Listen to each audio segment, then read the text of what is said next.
Hello students, বহু প্রতীক্ষিত school service কমিশনের যাবতীয় তথ্য নিয়ে আজকে আলোচনা হবে এবং তার জন্য আমি ডেকে নিচ্ছি অমিত স্যারকে। আশা করি সবাই ভালো আছো। তো আজকে আমি স্যার আপনাকে রিকোয়েস্ট করব যে আপনি প্রশ্নটা করবেন, সেটা যেন অ্যাজ আ স্টুডেন্ট প্রশ্নটা হয়, তবেই আমি আজকে উত্তরটা দিতে সাহায্য করতে পারি। তো আশা করি আজকে এই প্রশ্নের উত্তরটা দিতে পারবো আমি যত পারবো। একটা জিনিস স্যার রিকোয়েস্ট করছি আপনাকে, অ্যাজ আ পরীক্ষার্থী আপনি আমাকে জিজ্ঞেস করবেন অ্যান্ড চেষ্টা করব স্যার। হ্যাঁ স্যার, আজকে আমারও প্রচুর এই কোয়ারি থাকবে, আমি চেষ্টা করবো অ্যাজ এ স্টুডেন্ট হিসাবে এই কোয়ারিগুলো আপনার থেকে শুনে নেওয়া, ঠিক আছে? তো আমরা যা বুঝতে পেরেছি এখন অবধি তোমরা সবকিছু খবর পেয়ে গেছো, সেটা হচ্ছে গ্রুপ এ বি যে আমাদের আনটেন্ডেড টিচার ছিলেন তেনারা কিন্তু আমরা অলরেডি কিন্তু চাকরি করছেন, তবে হ্যাঁ আনটিল 31 ডিসেম্বর। তবে ডিসেম্বরের আগে ওনাদেরকেও পরীক্ষায় বসতে হবে। অ্যান্ড যারা ফ্রেশ ক্যান্ডিডেট, এখন অবধি এটা নিয়ে অনেক চর্চিত হচ্ছে স্যার কি ফ্রেশ ক্যান্ডিডেট বসতে পারবে কিনা, তবে এই জিনিসটাকে নিয়ে আজকে আমরা যাব অ্যান্ড দেখবো কি হ্যাঁ ঠিক তোমাদের উপর ছেড়ে দিচ্ছি কি আদৌ কি তুমি ঠিকঠাক বুঝতে পারছো কিনা কি ফ্রেশ ক্যান্ডিডেট বসবে কিনা। তবে হ্যাঁ তার একটা প্রুফ আমি অবশ্যই দেবো কি হ্যাঁ ফ্রেশ ক্যান্ডিডেট বসবে কি না। স্যার এখানে একটা কোয়ারি সব থেকে যেটা সবার মনে আসছে সেটা হচ্ছে ধরুন আমি 2 বছর ধরে বিএড করছি, তো এই ক্ষেত্রে এই প্রশ্নটা বারবার আসছে যে আমি কি স্যার এই নতুন প্রসেস যেটা হবে রিক্রুটমেন্ট সেখানে কি স্যার সরাসরি পার্টিসিপেট মানে বুঝতে পারবো কি? অবশ্যই স্যার, ব্যাপারটা হচ্ছে যদি আপনি দেখেন এই যে জিনিসগুলো যেটা আমরা দেখেছি অনেক এখন মার্কেটে ছড়িয়ে গেছে, সবাই বুঝতে পেরেছে, সবারই টেনশন এখন।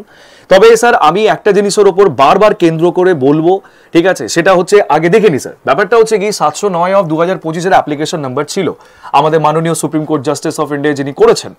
এবার হচ্ছে কথাটা কি স্যার অ্যাকশন কি হবে, কন্ডিশন কি হবে, কনসিকুয়েন্সেস কি হবে, ইম্পর্টেন্ট ক্লারিফিকেশন সব কিছু আমি এখানে দেখে দিয়েছি। তা এই জায়গাটা আমি বলতে চাইছি কি যারা ফ্রেশ ক্যান্ডিডেট রয়েছে শুধু একটু ভেবে দেখো, আমরা যারা বিএড করে ফেলেছি তাদের জন্য নেক্সট আমাদের আর কোনো নোটিফিকেশন বেরোবে না। আচ্ছা, এটা তাহলে পুরো পরিষ্কার একদম। ওকে, তো এখানে ফ্রেশ ক্যান্ডিডেট নিয়ে নতুন প্রশ্ন আশা করি তোমাদের করা উচিতই নয়, কেন কি এখন এই পরীক্ষাটা আমাদের কাছে লাস্ট অপশন। তাই বলে আমরা একটু দেখে নিই কয়েকটা জিনিস স্যার। সেটা হচ্ছে ফার্স্ট অফ অল কি West Bengal secondary education publish করেছে ফ্রেশ রিক্রুটমেন্ট, কথাটা বলা হয়েছে ফ্রেশ রিক্রুটমেন্ট, কিন্তু ফ্রেশ রিক্রুট মানে কি আমরা সবাই জানি কি এখন যারা পড়াশোনা মানে রয়েছে এবং যারা কিন্তু আনটেন্ডেড টিচার যারা পরীক্ষা দেবেন, তো সেই জায়গা থেকে সবাইকে কিন্তু পরীক্ষায় বসতে হবে। তবে একটা জিনিস স্যার আমি বলতে চাইছি, যেটা হতে পারে মিসআন্ডারস্ট্যান্ডিং হচ্ছে কি আনটেন্ডেড টিচার যারা কন্টিনিউ করছেন চাকরিতে তেনাদের বলতে স্পেশাল অ্যাডভান্টেজ দেওয়া হবে না। এটা কিন্তু সুপ্রিম কোর্ট থেকে পরিষ্কার বলা হয়েছে স্যার। আপনি যদি দেখতে পারেন এখানে পরিষ্কার বলা হয়েছে, সেটা হচ্ছে এই জায়গা, এই যে লাস্ট ইম্পর্টেন্ট ক্লারিফিকেশনে পরিষ্কার বলা হয়েছে this order does not grant special advantages to the teachers in the fresh recruitment process.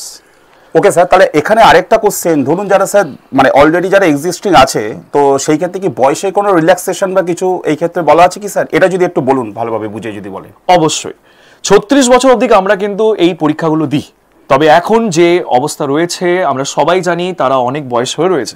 এবার ওখান থেকে না যদি রিল্যাক্সেশন দিই তাহলে তেনারা পরীক্ষা দেবেন কেন, কি করে? তো এই জায়গা থেকে আমাদের পুরো ক্লিয়ার হয়ে গেল, হ্যাঁ স্যার অবশ্যই তারা কিন্তু স্পেশাল অ্যাডভান্টেজ ওই দিকে পাবেন এজ ওয়াইজ, কিন্তু কোনো ইন্টারভিউতে স্পেশাল মার্কস নেই।